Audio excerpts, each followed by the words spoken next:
காதல் செய்த ஜோடி எல்லாம் கணவன் மனைவி ஆவதில்லை.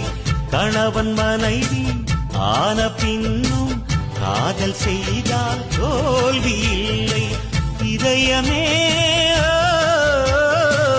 இணையவே இருவரும் ஒருவரா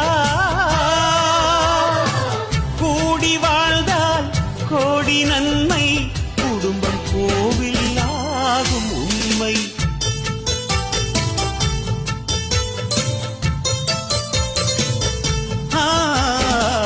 வாழ்க பல்லாண்டு கல்யாண வாழ்க்கை 100 ஆண்டு. வாழ்க பல்லாண்டு கல்யாண வாழ்க்கை 100